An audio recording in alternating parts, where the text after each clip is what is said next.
Ngayon last time gumawa tayo ng ating site plan na ganito. So,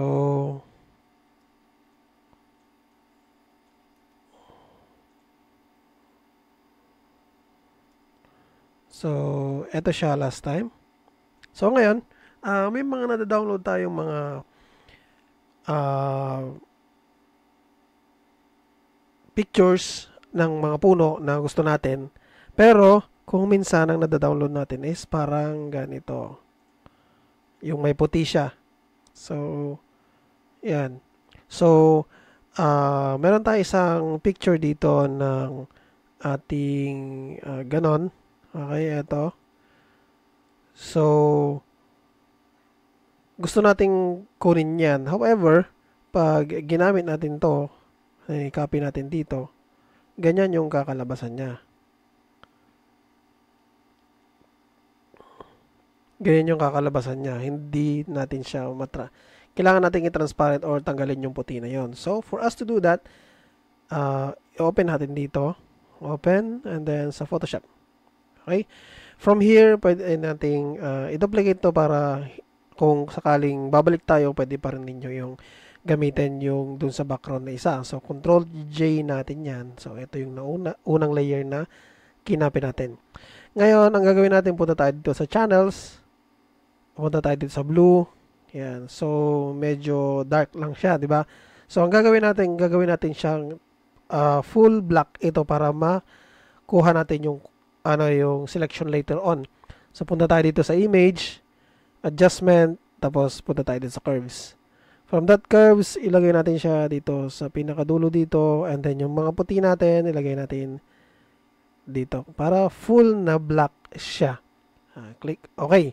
Ngayon, punta tayo dito sa select, and then sa color range, and then i-select natin ito. Close natin yan. Dito muna pala tayo. Punta tayo sa layers. Balik tayo sa layers. Tapos click nyo yung layer 1. And then select. Then color range. And then i-click nyo yun sa puti. Then i-click. Okay. Yan. So meron na tayong mga selection. Hindi nyo lang makikita pero may mga lines na ganun. Na ano. And then ang gagawin natin dyan is kiklik natin siya na layer mask. So add tayo ng layer mask. Yun. So, eto na yun ngayon. Pag tinanggal ko tong background na to, supposedly, dapat mayroon na siyang transparent na background dito. Click ko to, naging transparent yung sa loob. So, ang gusto natin is maging transparent dun sa etong outside, di ba? So, ang nangyari doon, yung item is yun yung tinatanggal. Yung puti yung nare-retain. So, ang gagawin natin dyan, click natin tong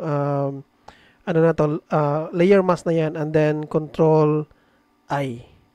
Yon. So, mag-shift yung ating dalawang kulay. So, puti yung nare-retain, tapos black yung natatanggal.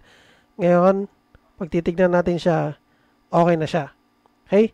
And then, pag i-copy na natin to dito sa may model natin, ito, yes. So, pwede nating tanggalin to. So, nakita nyo,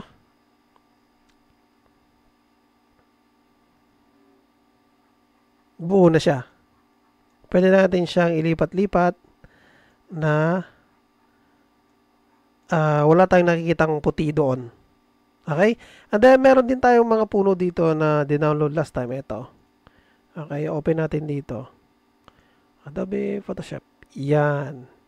Okay, ngayon ang gagawin natin dito is igaganon din ulit natin siya. So, Control J natin yan. Off muna natin to, and then edit. Hindi pala. Ito tayong channels, sa blue, and then image, and then adjustment natin sa curves, and then iba-block natin siya. Full na block natin siya. Yung sa puti, puti.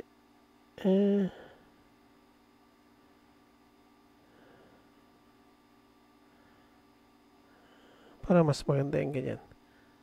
Or kung gusto niyo lagyan natin ng ganito. Click, okay, and then punta tayo sa layers, ito, and then select, and then color range, and then Ito lang, yung puti.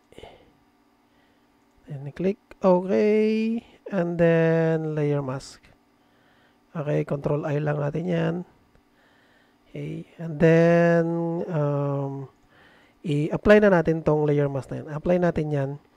And then, ang gawin natin is ilalaso tool natin tong, kunin natin tong tignan natin kung okay siya. Itong isa na to. Kasi ito yung may puti kanina. Yan, and then Control J, then V lang, and then ito lalagyan natin siya dito sa kabila dito. Yes. Okay, so, nakita nyo nawala yung puti. Kanina may puti kasi yan. Kung kukunin ko siya dito sa isang layer, patayin ko tong dalawang layer na yan. Kukunin ko siya dito, tapos ilalaso ko to.